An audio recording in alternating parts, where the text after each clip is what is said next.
I'm James Heaney, and this is Breif News Brief. Today is April 15th, which, if you're keeping track, is the 15th day of Veda. Videos every day in April. Today's episode of the Breif News Brief, if it was titled something, would probably be called Apocalypse Now-ish? Apocalypse Now-ish? Because there is some things that are going on in the world that are absolutely startling. It all began yesterday when I recorded something very small on the side of the street, but I've seen it so many times. In fact, I can't recall the last time I've seen a bee flying in the air in California. My dog has noticed a couple of them where they're just laying on their backs on the ground. There are bees everywhere just laying on the ground. When I was a kid, not myself, but a lot of us children had to be afraid of bees and run from them as they chased us through the skies. Not the case anymore. Now bees just lie on the ground. What does that mean? Is it something to do with global warming or global cooling? I don't care which side of the dice you fall on, but you can't say that it's the same as usual. Or is it Bluetooth devices or Wi-Fi? Cellular towers? The moon's too close?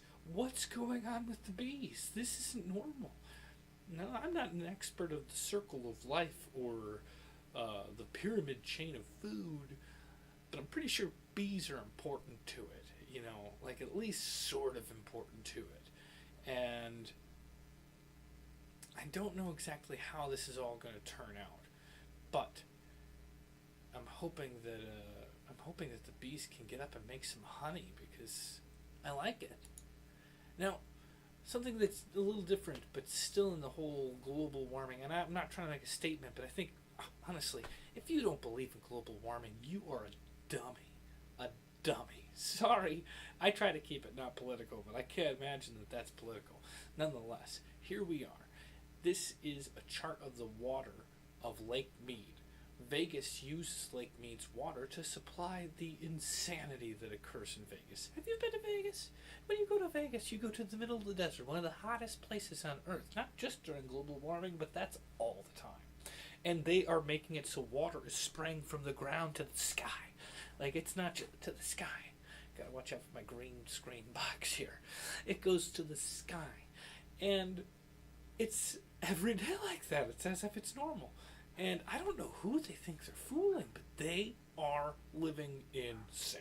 You can't waste. That's like eating a bag of almonds every day. I don't know if you heard, but almonds take an extremely absurd amount of water. But it's not about that.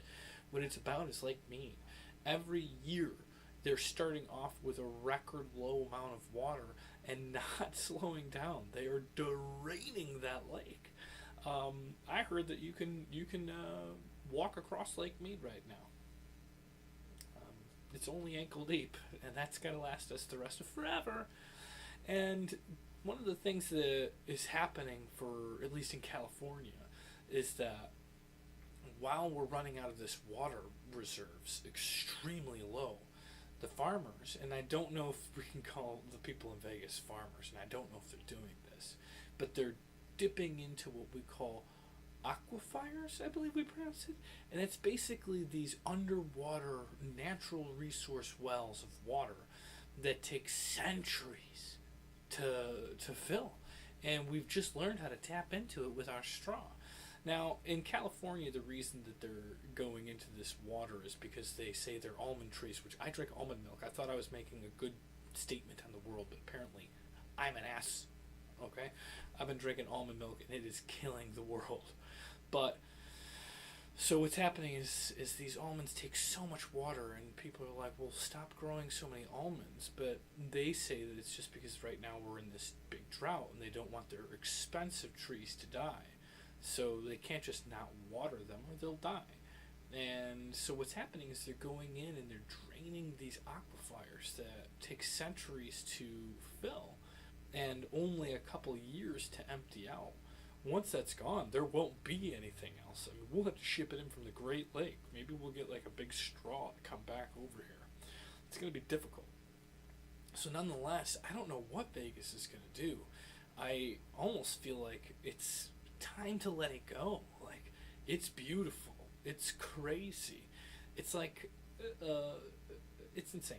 It shouldn't be there is the problem. it is an awful thing. Unless we can figure out a way to get water to there that is not destroying the Earth. Like, let's try to find some asteroids and melt that, like the space ice down to give it to Vegas, because that's the only thing I'm buying into being a viable situation if we're getting water from space.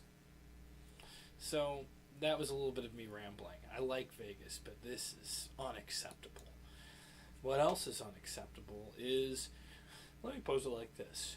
In 2011, 50 beached whales appeared on the shores of Japan, and 6 days later, there was one of the largest earthquakes, I think definitely the largest earthquake in my lifetime, the Fukushima earthquake, which caused tsunamis and, vicariously, a nuclear catastrophe. It was an insane thing. I mean, we will never be the same again. I know that not a lot of people talk about it, but that was a huge nuclear issue that we had. So, cut to yesterday. I don't know, I heard about it yesterday. It's like within the past couple days, 150 of these whales have shown up beached. Now, they thought it was very odd in 2011, and after 6 days later, a huge earthquake coming, they kind of associated, well, maybe they knew this was happening. So now that it's triple that size of these things fleeing from somewhere, we can't help but wonder, is this a sign of some major shifting of seismic plates? And I don't know. But if there's something that big, you'd think that what's underneath the crust? Like, it would be heating up, right? I hate to be the bearer of bad news. I don't mean to be a fearmonger, but there's a 1,000 mile by 1,000 mile wide, 1,000 mile long stretch of water in the same ocean, the Pacific Ocean. Not quite that close to Japan, but still the same thing.